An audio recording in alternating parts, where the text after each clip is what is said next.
Mga Pilipino po kayo, ate. Taga saan po kayo sa atin? Ha? Bakit antay kayo? Hindi makasagot kung saan taga saan sa atin kasi baka malaman. Contribute and I can contribute myself. But Senator, bakit hindi niyo po ito ginawa nung kayo'y nasa posisyon pa? You've been there for more than 30 years, Senator Soto. Nala. Hello mga kadunatics. Pati pamilya ng mga congressman na pumirma sa impeachment case ni Inday Sara Duterte, binabawian na. Sinisingil na ng taong bayan mga kadunatics. Eto kasing mayoral electoral candidates ng Pulumulok at South Cotabato, pinahiya masyado ng sigawan ng Duterte. Wala na siyang magawa mga kadunatics kundi tumayo at makinig na lang. Nakakahiya masyado. Ba't kayo pumirma? Akala kasi ng mga congressman na itong mga kadunatics na hindi malalaman ng mga tao na pumirma sila. Etong si Hani Lumayag ng Pulumulok, Cotabato, allegedly anak ng congressman na si Ed Lumayag. Ngayon, during campaigning, sinigawan pa naman siya masyado ng Duterte. Nakakahiya mga kadunatics. Panoorin natin ang video.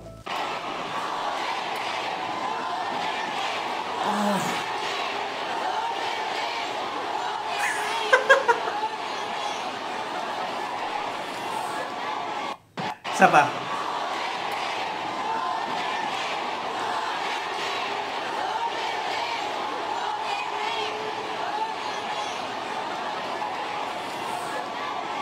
Diba? Oh no, nakakahiya masyado. Wala na siyang magawa kundi tumayo doon at mag-smile. Akala kasi ng tatay niya, di malalaman ng mga tao, mga kadunatics. Eto na, it's time for reckoning. Ha? The reckoning has started. Pirma ng pirma kasi for allegedly 150 million pesos. Ipalit mo lang yung kaluluwa mo sa 150 million pesos. Hey! Tatanda kayo at babalik kayo sa lupa. At hindi nyo madadala yung mga kayamanan nyo. Kaya, be good while you're still living. Eto mga kadunatics, ang next video natin, bagong-bago lang. Nagtipon-tipon na naman ang mga anti-Duterte sa The Hague, Netherlands. At alam nyo ba anong ginawa sa isang isog nating Duterte supporter?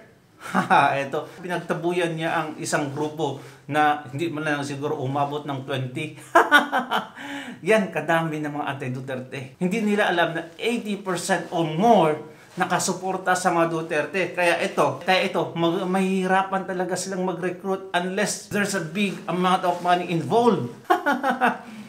Eto, tinanong lang ng isang Duterte supporter, isa ding vlogger, na kung ano yung pinaglalaban mo or bakit kayo nandito. Slowly nag-alisan. Nakakahiya, di ba? Nakakahiya yung mga mukha nyo makita sa camera. Yan kasi bayaran kayo masyado. Panoorin natin. Mga anti-Duterte, no? Ito. Mga Pilipino po kayo, ate. Taga saan po kayo sa atin? Ha? Bakit antay kayo? Hindi makasagot kung saan taga saan sa atin kasi baka malaman. Nako! Eto nanay, patanda ka na. Matanda ka na pala. Ano pang ginagawa mo dyan? Hindi ko maintindihan itong mga matatandang to. Kung totoo ba talagang may alam sila sa nangyayari? O baka just recruited, no? Nanay, ito, pang padala sa Pinas. Sama ka lang sa amin. Kahit di mo alam yung pinaglalaban mo. Ganon kasi ngayon mga kadunatics laro ang politika. Let's go. Ha? Human rights? Sa tingin nyo, tama yun bilang Pilipino? Human rights, of course. Talaga? Talaga? So sa tingin niyo, human rights kayo? Ha? Nagsialisan yung mga... Nagsialisan. Tinanong lang, nag-alisan na. Ayaw ma-expose. Tayo ma-expose. Kanyan talaga yung mga guilty. Di ba? Yung hindi talaga by principle na pumunta ka dyan. Not by heart. Ito ang nangyayari ngayon. Let's go. Sad kayo kasi hindi nyo kaya. Muna silang mga antay. Muna silang mga anti-Duterte. Kalisan, isang tao lang. Kaong gipang sita. Ha? Mabuhay ka, kapatid. Palayasin mo muna yung mga anti-Duterte. Mabuhay si kapatid. Mag-isa lang Mag-isa. Takot yung isang grupo na ewan. Yan.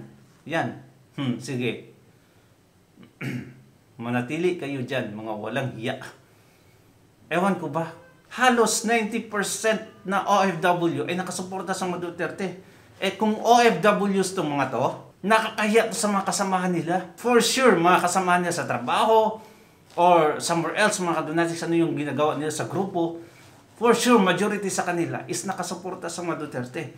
Ngayon, nakita yung mga mukha nila, nako, nakakahiya to. But, baka lang ha, pinadala lang to from the Philippines para mag-rally lang doon. May ganun kasing nangyayari, mga kadonatics. Wala silang makong suporta sa labas kasi halos lahat nakasuporta sa mga Duterte. Ngayon, nagpadala sila doon ng mga decoy, anong ibig sabihin yan. Mga budol talaga itong mga to. Sinasabihan pa nila tayo, mga trolls, mga fake news. Pero napakalaking fake news yung administrasyon ngayon.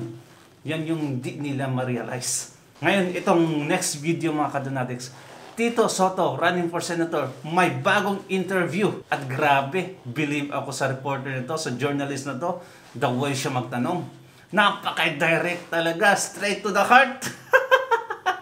Kung pro BBM ka, kung pro Tito Sotto ka, nakakahiya talaga to para sa'yo. Dahil sa the way si Tito Sotto sumagot at yung ginawa niya sa Senado. Grabe, huling-huli talaga siya dito. Panoorin natin.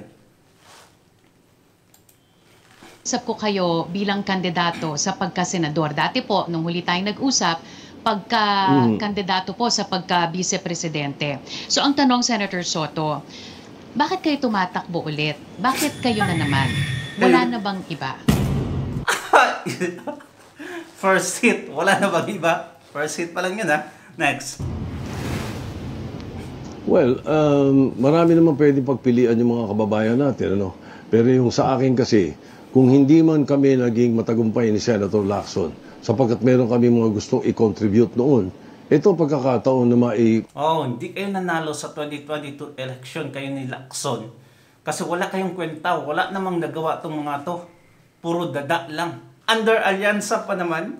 Nako, wag sanang mananalo itong mga kadonatics. Kasi pumasok sa Magic 12 to si Lacson at saka itong si Tito Sotto.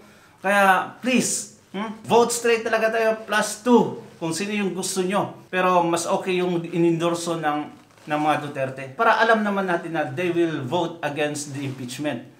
Hindi yung inendorso ni Robin Padilla na si Tolentino na under alyansa. Anong klase? Itong si Robin Padilla, ewan ko anong tumatakbo sa utak. Okay na sana, inendorso niya si Amy. Ngayon nag-endorso din si Tolentino pa. Let's go.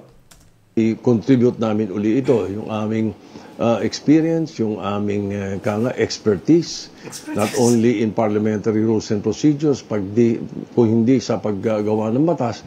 Ang tingin ko, marami pa rin kaming maiko-contribute. Ako'y marami pang magagawa na doon sana, kung 2022 pinalad tayo, ay mapapalaganap natin. Hindi nangyari yon at nagkaroon ng ibang takbo ng history. So, itong pagkakataon na ito, tingin ko, itong mga nakita kong in the last 2 years, na meron pang magandang pwede pang gawin sa legislatura. I don't have much to say about the executive department or the judiciary, but as far as the legislature is concerned, I think there is much that we can contribute, and I can contribute myself. But Senator, bakit hindi niyo ito ginawa nung kayo'y nasa posisyon pa? You've been there for more than 30 years, Senator Sotto. Na lang. Cut ng video. Na lang. Grabe, direct to the point at napahiya masyado doon si Tito Sotto. Salute to Carmina Constantino, isang napaka-neutral na reporter. Yan. Pag eto mananalo mga kadonatics, naku, ewan ko na lang. Siguradong pipirma to for impeachment. Sila dalawa ni Lacson. Please, vote straight. Many times na natin sinabi ito na vote straight talaga, and I will not be tired. Kaya wag na nating ibotong tong mga to. Na wag na tayong magpapabudol sa mga ganitong mga tactic nila mga donatics. Wag niyong hayaan ng emosyon yung madala dahil You know, Tito Soto, known for Eat Bulaga, TVJ, ngayon, you know. You probably idolize him, right? Sa mga shows nila, pero wag naman dito sa politika. Anyway, mga Kadonatics, kung umabot ka hanggang dito, please, bigyan mo naman ako ng isang subscribe, and bye-bye.